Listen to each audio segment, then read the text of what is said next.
জাতীয় সমাজতান্ত্রিক দল জাসদের সভাপতি হাসানুল হক ইনুকে গ্রেপ্তার করেছে পুলিশ। আজ সোমবার বিকেলে রাজধানীর উত্তরা এলাকা থেকে তাকে গ্রেপ্তার করা হয়েছে বলে পুলিশ জানিয়েছে।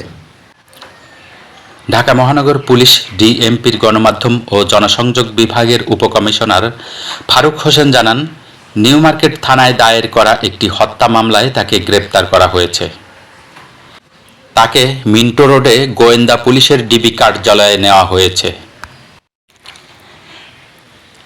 আওয়ামী লীগের নেতৃত্বাধীন ১৪ দলীয় জোটের অন্যতম শরিক দল জাসদ। জাসদ সভাপতি হাসানুল হক ইনু বিগত আওয়ামী লীগ সরকারের তথ্যমন্ত্রীর দায়িত্ব পালন করেছেন।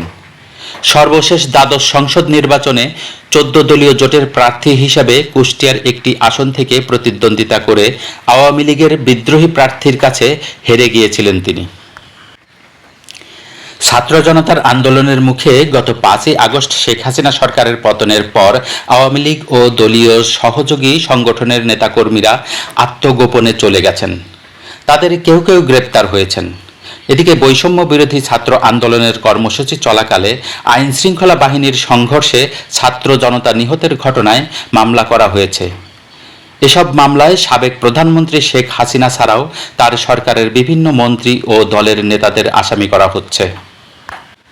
এমন কয়েকটি মামলায় আওয়ামী লীগের জোট শরিক জাসদের সভাপতি হাসানুল হক ইনু এবং বাংলাদেশের ওয়ার্কার্স পার্টির সভাপতি রাশেদ খান মেননকে আসামি করা হয়েছে। ২২ আগস্ট মেননকে গ্রেপ্তার করা হয়েছে।